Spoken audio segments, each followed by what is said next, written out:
suis Laurent Pinson, je suis viticulteur à Chablis. On est une famille de vignerons dans le domaine, dans la famille depuis allez, presque 400 ans maintenant, donc toujours en succession, père, fils, maintenant père et fille. Et bah, écoute, on fait notre métier depuis la nuit des temps au domaine. Et puis voilà, quoi. Donc notre famille a été installée dans les années 1600 et quelques, toujours à travailler la vigne, mais aussi à l'époque c'était plutôt des fermiers, donc il y avait le maraîchage, l'élevage, il y avait un peu tout ce qui est lié à l'agriculture et aussi à la viticulture. Et puis voilà, le domaine a évolué, et puis la famille a évolué. Une partie de la famille a fait un peu de négoce, c'est-à-dire qu'ils achetaient les vins et les raisins à d'autres viticulteurs, tout en ayant encore cette partie viticulture propre à la famille. Et puis voilà, ça a évolué comme ça. Et puis une partie de la famille qui avait cette partie négoce a un petit peu abandonné dans les années 1890, 1890-1890. Ils avaient, eux, exporté à cette époque-là les premières bouteilles aux États-Unis, donc c'était déjà des précurseurs dans la vente à l'international. Et puis cette partie de la famille a un peu arrêté cette activité négoce. Et puis mon grand-père, lui, s'est spécialisé uniquement dans la production de vin sur les terres familiales avant la Deuxième Guerre mondiale. Et puis depuis, bah, ça continue, quoi. On évolue et puis on garde un peu la tradition familiale dans cette production de vin. Et puis on fait notre passion, quoi. C'est tout simplement. Bah, c'était presque un petit peu, on va dire, inné, parce que depuis tout petit, moi, j'ai toujours baigné dans le milieu viticole. J'étais toujours avec mes grands-parents à soit aller dans la cave, soit aller dans les vignes, soit passer les jours fériés, les jours de repos dans les pieds des grands-parents. Et puis, bah, voilà, la passion est née, on va dire, pratiquement de façon innée, quoi. Donc, j'ai fait ça parce que c'est ce qui me plaisait et ce qui me paraissait logique pour la suite. Une évidence. Bah, je pense, ouais, presque une évidence. Ouais, alors bon, la philosophie du domaine est plutôt très dans le respect de l'environnement. Alors, on n'a pas de certification bio, on a juste une certification HVE3 du dernier niveau, parce que le référencement a un peu changé. Donc, on est passé vraiment dans le dernier niveau de certification. Et puis voilà, on fait notre métier comme ça depuis. C'est pas parce que c'est certifié depuis 3 4 ans qu'on ne le faisait pas avant. Euh, bon voilà, on avait cette philosophie depuis une petite vingtaine d'années. Donc à savoir qu'on n'utilise plus d'herbicides depuis ces années-là, depuis 20 ans, plus d'insecticides, on n'est qu'en confusion sexuelle. Le travail du sol est systématique. Bah voilà, quoi, on essaie de faire les choses du mieux possible, tout en étant, bah voilà, aussi euh, on a aussi l'entreprise à faire tourner, donc il faut aussi qu'il y ait du vin à faire. Donc on a cette philosophie-là. On fait du mieux possible en maîtrisant un peu tout cet environnement qui nous est précieux, quoi. Et on utilise aussi des techniques nouvelles, que ce soit dans du matériel nouveau qui vient stimuler la plante pour qu'elle se défende elle-même vis-à-vis des différents ravageurs qu'on peut avoir, que ce soit les mildiou, l'oïdium, black rot, etc. Donc on utilise un peu des techniques nouvelles, notamment par la diffusion d'UVC. Et ces UVC ont la propriété de donner un coup de fouet à la plante qui vient produire une hormone végétale.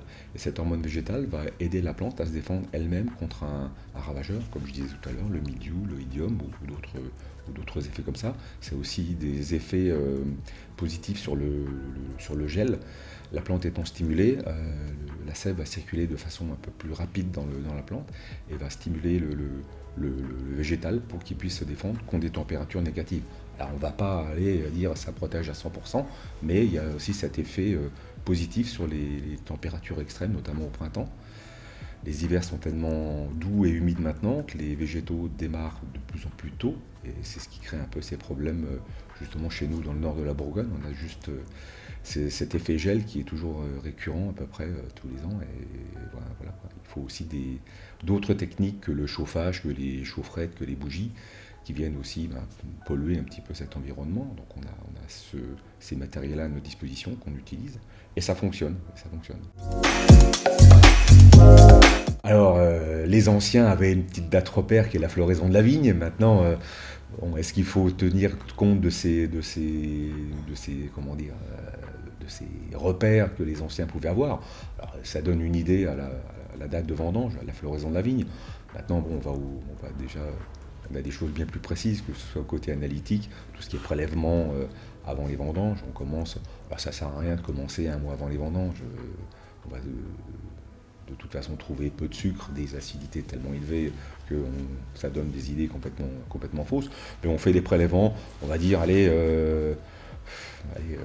15-20 jours avant les vendanges. Puis là, on a une idée de l'évolution des sucres. Et puis, on refait ces prélèvements tous les 4-5 jours pour voir un peu toute cette évolution.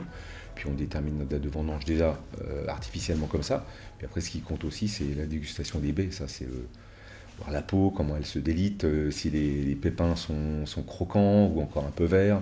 Voilà, c'est cette dégustation qui va déterminer un peu ces dates de vendange. Après, chaque parcelle va évoluer de façon un peu différente et on essaie de s'adapter à l'état de maturité de chaque parcelle en fonction de l'avancement, quoi. D'accord. Donc c'est la dégustation, le côté analytique et la dégustation des baies. Alors donc nous on est à Chablis, on produit que des vins blancs, donc c'est pressurage direct, donc il n'y a ni égrappage, on vendange déjà tout notre domaine à la main. On est, on va dire, assez sérieux sur la production de raisins au départ, donc on va essayer d'aller au bout du processus. On vendange toutes nos parcelles à la main pour avoir le meilleur du raisin, et puis éventuellement faire un tri déjà à la vigne s'il y a un peu de tri à faire quelque part. Et puis donc pressurage direct de toute façon, et pressurage pneumatique pour obtenir déjà des jus les plus qualitatifs possibles, les moins chargés en bourbe. Et puis après, débourbage statique derrière le pressurage. Donc le débourbage va durer entre 18 et 24 heures, hein. Ça dépend un peu, comment dire, souvent de la concentration des mous en matière solide. Donc généralement, 24 heures c'est maximum, débourbage, puis ensuite mise en cuve pour justement démarrer les fermentations le plus rapidement possible, donc levure indigène. Et puis après, on contrôle les températures, hein. Toute la cuverie est équipée de thermorégulation pour avoir les températures de fermentation les plus linéaires et les plus régulières possibles, sans monter trop haut, sans aller trop bas non plus, hein. Plus on va bas, plus on va extraire ce côté aromatique du raisin.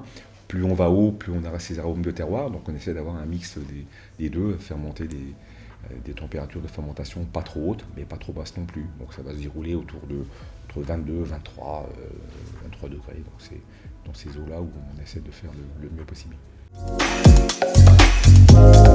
Alors l'élevage du vin se fait en grande partie en fût, notamment pour les premiers crus et les grands crus.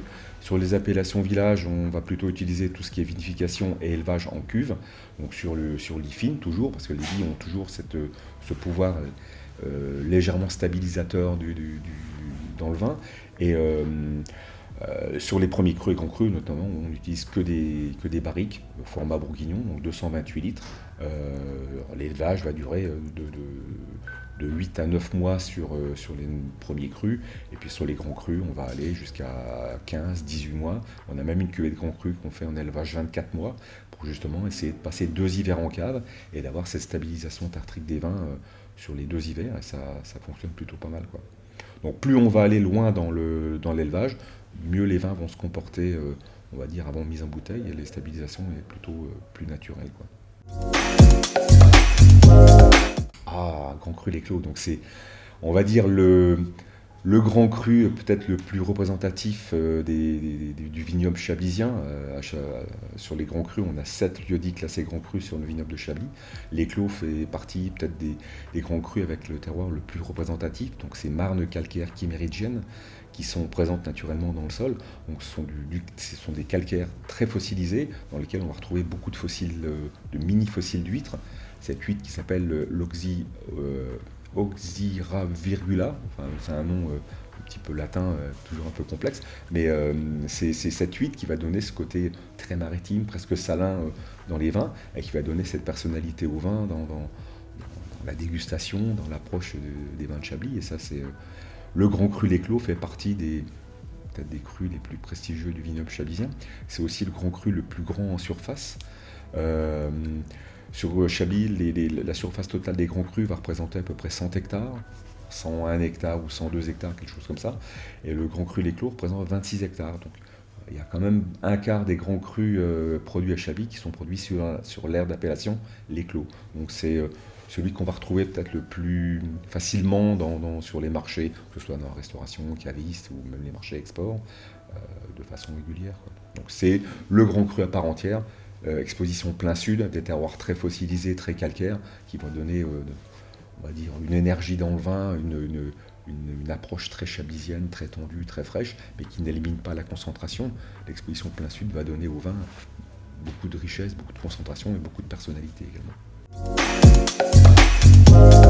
Alors moi, la première bouteille que j'ai goûtée, c'est des vins qui étaient vinifiés par mes grands-parents, donc mon grand-père en l'occurrence. C'est un millésime 1919. Donc c'est enfin, son année de naissance justement. Alors c'est peut-être pas la première bouteille que j'ai eue, mais c'est celle qui m'a donné un souvenir, on va dire impérissable, 1919. Alors on sait tous que les années en neuf produisent des très grands millésimes. Alors, c'est ce qu'on se dit, c'est ce que les anciens disaient. Peut-être que maintenant ça a changé, mais ouais, 1919, c'est une des bouteilles peut-être les plus... ouais, avec l'émotion, avec le contexte, etc. Donc c'est les vins qui étaient produits, on va dire, à l'ancienne. Mais, c'est souvent des choses exceptionnelles. Quand les vins sont bons, quand les vins ont bien vieilli surtout, c'est des choses sensationnelles. Mais bon, la première bouteille que j'ai pu goûter des vins qui étaient produits par mes grands-parents, on va dire dans les années 73, 75, c'est des millésimes qui étaient un peu à l'ancienne, donc des vins qui avaient de la personnalité, des vendanges plutôt, on va dire très tardives. On vendangeait à l'époque dans les mois de novembre, pas novembre, dans les mois d'octobre plutôt, donc des vendanges plutôt froides. Donc voilà, c'était des millésimes un peu particuliers, mais ça donnait toujours des vins qui avaient de la richesse, de la tension et puis du potentiel pour bien vieillir, quoi. Donc les vins étaient aussi vinifiés et élevés très longtemps, et souvent ça donnait des richesses et des expressions aromatiques particulières. Bah, j'en ai pas spécialement un sous la main. Le remettre gueule de bois, allez, on va dire, déjà quand on se lève, une bonne douche, et puis après, essayer de rincer un peu tout ce qui a été ingurgité la veille, aller l'eau pétillante éventuellement. Bon, après, éventuellement curonzan et autres. Là, c'est peut-être le remède extrême, quoi. Alors, j'aime beaucoup les chablis, bien sûr, produits de Chardonnay. J'aime aussi beaucoup les pinots noirs. Alors, en Bourgogne, on a des pinots noirs qui sont exceptionnels. Je pense que sur les blancs, à part les chablis, bien sûr, mon vin préféré, c'est plutôt les Chassagne-Montrachet. Et puis après, sur les rouges, les Chambolle. Bon, c'est peut-être aller à l'entrée, un bel apéritif avec un Chassagne-Montrachet. Et puis un bon repas avec un bon Chambolle Musigny, ça serait parfait, quoi. Alors première cuite, comme tous les jeunes, hein, à l'école, j'étais à l'école de viticulture à Beaune, et puis comme tout bon élève se respectant, le mercredi on va faire la tournée, soit des caves ou des collègues qui étaient viticulteurs là-bas. Puis bon, comme de bien entendu, ça se finit toujours, pas toujours comme on voulait. Et puis la bonne cuite du mercredi après-midi je pourrais dire en voyage, en excursion dans le vignoble bourguignon, voilà, ça se termine souvent pas bien, quoi. Donc rentrer au dortoir le soir, c'était une galère pas possible. Et puis alors, le lendemain, tu te dis jamais je recommence ça, quoi. Mais bon, il y a eu d'autres épisodes après, et puis voilà. Vigneron modèle, j'ai pas de vigneron modèle. Après, je crois que chacun doit avoir un petit peu son esprit à apporter au vin qu'il veut produire. Mais le vigneron modèle, mon grand-père, c'était un des modèles, même si on travaille différemment maintenant. Mais ouais, c'est un peu l'esprit que... Dans l'esprit, je ne veux pas dire que les vins sont différents, mais l'esprit du viticulteur, c'est ça, quoi. C'est le côté... je pourrais dire expérience que les anciens peuvent amener, c'est super important, quoi. La technique est importante, mais l'expérience des anciens est aussi bonne à prendre et à garder, quoi. Et à mettre en place, c'est ça qui est le plus difficile, c'est mettre en place ce que les anciens ont pu faire, ou ont pu dire. Et puis maintenant, voilà, je pense que c'est ça. Le côté ancestral du travail des grands-parents, c'est important, ouais. moi je vais dire que j'en ai pas. Maintenant, si vous interrogez ma fille ou mon épouse, ils vont dire ah ben il est grognon, il est jamais content, il fait pas toujours confiance aux autres, etc. Mais bon, ouais, je pense que c'est un peu ça, quoi. Faudrait que je fasse confiance un peu peut-être plus facilement. Enfin, fasse confiance. Je fais confiance dans le travail, que ce soit de mon épouse ou de ma fille au domaine. Mais bon, souvent, je veux avoir jeter un petit œil si ça a été bien fait, si ça a été fait dans les règles, et est-ce qu'on fait toujours bien comme il faut, mais c'est un peu ça. Peut-être le défaut, c'est d'être trop observateur, trop tatillon, quoi. Je pensais pas qu'on pouvait avoir une fin du monde. Maintenant, s'il y a une fin du monde bientôt, euh, allez, si je trouve un grand pinot noir de la DRC, ça peut faire le jus, ouais. Un grand Romanée Conti, ouais. Ça peut peut-être être allez, la dégustation ultime. Alors j'ai bu souvent quelques bons vins avec quelques sportifs, mais allez, le sportif avec lequel je pourrais boire un verre. Euh, allez, je vais dire